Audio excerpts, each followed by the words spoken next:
मैं प्रवीण कुमार शुक्ला। आज मैं आप लोगों के बीच आया हूं अतिथि शिक्षकों का मुद्दा लेकर। मध्य प्रदेश में लगभग 70 से 80 हजार अतिथि शिक्षक सरकारी स्कूलों में काम कर रहे हैं। किसी भी स्कूल को अगर देखा जाए तो बिना अतिथि शिक्षकों के संचालित नहीं है। उसका रीजन ये है कि मध्य प्रदेश में शिक्षकों के लगभग 10 से 12 साल हो गए शिक्षकों के पद रिक्त पड़े हुए हैं। 2011 के बाद भर्ती 2018 में आई थी, विधानसभा चुनाव के पहले, और वह भर्ती अभी तक चल ही रही है। उसमें पदों को पूरी तरह से भरा नहीं गया है। और भरने के बाद भी अगर देखें तो मध्य प्रदेश में 80 हजार शिक्षकों के पद खाली हैं।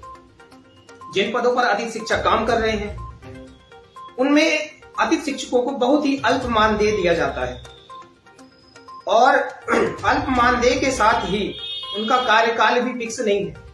आज वो यहाँ काम करते हैं, कल वहाँ रेगुलर शिक्षक ट्रांसफर होकर आता है और उसको पदमुक्त कर दिया जाता है। यह कैसी व्यवस्था है? जब नौनिहाल बच्चों को पढ़ाने वाला शिक्षक अपने को ठगा हुआ महसूस करता है और राज्य की सरकार अतिथि शिक्षकों पर बिल्कुल भी ध्यान नहीं देती है। उनका वेतन क्या है? जहां एक तरफ नियमित शिक्षक लाख रुपए की वेतन लेकर काम करते हैं और उनके समान ही कार्य करने वाला अतिथि शिक्षक 5,000, 7,000, 9,000 में काम करता है। एक अकुशल मजदूर को अगर देखा जाए तो उसकी मजदूरी भी इतनी कम नहीं होती है। साथ ही अतिथि शिक्षकों का क्या पेट नहीं है, या अतिथि शिक्षकों का घरबार नहीं है, अतिथि शिक्षकों के क्या खर्चे नहीं है? इन सबको देखा जाए तो हर माह वेतन की जरूरत पड़ती है, लेकिन अतिथि शिक्षकों को केवल दिवाली और दशहरे पे वेतन मिलता है, और तीसरा वेतन उनको होली पे मिल जाता है। बस पूरे कार्यकाल में उनको सिर्फ 3 बार वेतन दिया जाता है। यह कैसी व्यवस्था है? लगातार मांग कर रहे हैं, केवल एक ही मांग है कि अतिथि शिक्षकों को नियमितीकरण किया जाए, जैसा कि अन्य राज्यों ने किया है। आप उत्तराखंड को देखिए, आप हरियाणा को देखिए, आप छत्तीसगढ़ को देखिए, आप राजस्थान को देखिए। जब यहाँ की राज्य सरकारें अतिथि शिक्षक को नियमित कर सकती हैं, तो मध्य प्रदेश की सरकार ऐसा क्यों नहीं कर सकती? यहाँ बातें तो बहुत बड़ी बड़ी करते हैं हमारे स्वघोषित मामा मुख्यमंत्री, लेकिन काम कुछ नहीं होता है। अतिथि शिक्षक मजबूर है पढ़ाने के लिए। अतिथि शिक्षक 12 वर्षों से 14 वर्षों से सेवाएं दे रहा है, इसके बाद भी उसको उस पद पर नियमित नहीं किया जा रहा है। आखिर क्या मजबूरी है? आप रिजल्ट देखते हैं, वाहवाही लूटते हैं कि हमारे यहाँ मध्य प्रदेश के स्कूलों का रिजल्ट इतने प्रतिशत रहा, लेकिन कभी आप ये नहीं देखते हैं कि उसके पीछे मेहनत करने वाला अतिथि शिक्षक आज दर दर की ठोकरें खाने को मजबूर है। मैं वर्तमान सत्र की अगर बात करूं तो वर्तमान सत्र में भी अतिथि शिक्षकों को आज दिनांक तक, जुलाई से ज्वाइन होने के बाद आज दिनांक तक वेतन नहीं मिला। कैसे उसका घरबार चलता होगा? कैसे वही स्कूल पहुंचता होगा? कभी सोचा है आपने?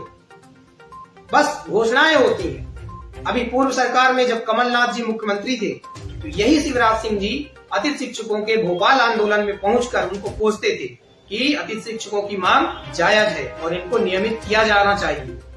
आज सत्ता भी उनकी है, कुर्सी भी उनकी है, मुख्यमंत्री भी वो हैं, लेकिन आज उनको अतिथि शिक्षक याद नहीं आते। यह कैसा दुर्व्यवहार है? बाकी राज्यों में अतिथि शिक्षकों को सम्मानीय वेतन है। आज मैं अगर छत्तीसगढ़ की बात करूं तो छत्तीसगढ़ में उनको 27 से 28 हजार रुपए मासिक मानदेय दिया जाता है, जबकि मध्य प्रदेश में सिर्फ कालखंड उनका आधार है। अगर किसी माह में 20 दिन स्कूल लगता है तो उनकी वेतन भी काट ली जाती है। अतिथि शिक्षक अगर अब्सेंट रहता है तो भी उसका वेतन नहीं मिलता है। ठीक है, लेकिन अगर रविवार को हफ्ते में 6 दिन कार्य करने के बाद जब रविवार पड़ता है तो रविवार का भी वेतन उसको नहीं मिलता है। आखिर ये बताइए, वो रविवार को कहाँ जाएगा मजदूरी करने? क्या ऐसा किसी विभाग में या किसी अन्य कर्मचारियों के साथ ऐसा किया जाता है? नहीं। जब नहीं तो फिर अतिथि शिक्षकों की जायज मांगे मानी क्यों नहीं जाती? जबकि मुख्यमंत्री ने कई बार अपने मन से ये बोला है कि अतिथि शिक्षकों को नियमित करना है, लेकिन कब करना है ये तो आप हर पंचवर्षीय योजना की तरह आप बोलते रहते हैं, करते कभी नहीं। भाजपा के जो प्रदेश अध्यक्ष है वीडी शर्मा जी, उन्होंने कई बार बोला कि अतिथि शिक्षकों के लिए बहुत जल्दी खुशखबरी ला रहे हैं। क्या खुशखबरी भाई साहब? आज तक तो सुनाई नहीं दी। उल्टे यहाँ रोज ट्रांसफर होते हैं। अतिथि शिक्षक 1 माह काम करता है, नियमित शिक्षक आ जाता है, उसको भगा दिया जाता है। फिर कैसे शिक्षा संभालेंगे आप, जब यहाँ पे 70 से 80 हजार पद खाली हैं और उन पदों पर अतिथि शिक्षक काम करता आ रहा है, लगातार 12 से 14 वर्षों से सेवाएं दे रहा है, अब उनको नियमित करने में क्या व्यवधान है? ऐसा तो है नहीं कि इसके पहले आपने किया नहीं है। शिक्षा गारंटी योजना में काम करने वाले गुरुजियों को आपने परमानेंट किया है, फिर उसी तर्ज पर अतिथि शिक्षकों को किया जाना चाहिए। अतिथि शिक्षकों की सिर्फ इतनी मांग है कि उनके पद का स्थायित्व, उनके पद को, जिस पद पर वो काम कर रहे हैं, उनको खाली ना माना जाए। क्यों?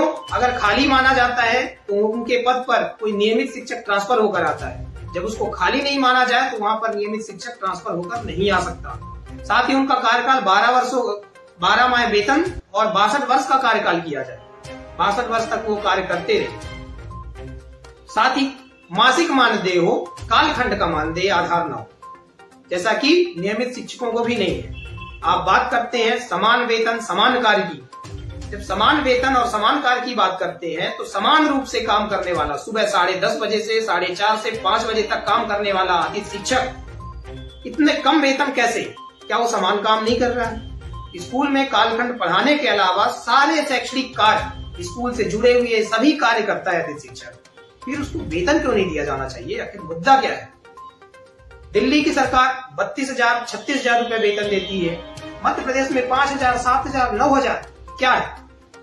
यह शोषण है, और यह शोषण माननीय मुख्यमंत्री शिवराज सिंह चौहान जी के जमाने से चल रहा है, जो आज तक अनवरत चल रहा है और उसका हल भी नहीं निकाला गया। कुछ दिनों पहले ग्वालियर से सिंधिया जी ने कहा था कि मैं अतिथि शिक्षकों की लड़ाई सड़कों पर आकर लड़ूंगा, लेकिन वो सड़कों से संसद तक पहुंच गए और अतिथि शिक्षक ज्यों का त्यों ठगा हुआ महसूस कर रहा है। यह दुर्भाग्य है मध्य प्रदेश का, जब अन्य राज्य अतिथि शिक्षकों को नियमित कर चुके हैं। आप छत्तीसगढ़ को देख लीजिए, आप राजस्थान को देखिए, हरियाणा देखिए, उत्तराखंड देखिए, तो मध्य प्रदेश में क्यों नहीं किया जा सकता? किया जा सकता है, लेकिन मामा की नियत में खोट है। अगर आपकी नियत सही है तो सब कुछ किया जा सकता है, पॉसिबल है। क्यों? क्योंकि इतने वर्षों से पढ़ा रहे शिक्षकों के पास बहुत एक्सपीरियंस है। जो आप नए शिक्षक रखते हैं उनसे कहीं ज्यादा, लेकिन आप चाहते हैं कि 5, 7, 9 हजार में बंधुआ मजदूर की तरह अतिथि शिक्षक काम करता रहे और हमें नियमित ना करना पड़े। यह ज्यादा दिन तक नहीं चलने वाला है। अतिथि शिक्षक जाग चुका है और अतिथि शिक्षक अपने हक की लड़ाई सड़कों में लड़ेगा और विधानसभा में भी तख्त पलट करेगा। अगर हमारी मांगे नहीं मानी जाती हैं तो विधानसभा में यह सब करके दिखाया जाएगा। विधानसभा की कुर्सी उस व्यक्ति को दी जाएगी जो यह करने में सक्षम होगा। मेरा यही कहना है कि मुख्यमंत्री जी जागें, अपनी चिर निद्रा से उठें और अतिथि शिक्षकों के हित में निर्णय लें, उनको पद स्थायित्व दें, 12 माह का वेतन हो, 62 वर्ष तक कार्यकाल हो, साथ ही जिस पद पर वो काम कर रहे हैं उस पद को रिक्त ना माना जाए। सिर्फ इतनी सी मांग है। आप फोन करिए मामा जी, कुर्सी आपके हाथों में है और कुर्सी में आप बैठे। धन्यवाद। जय हिंद।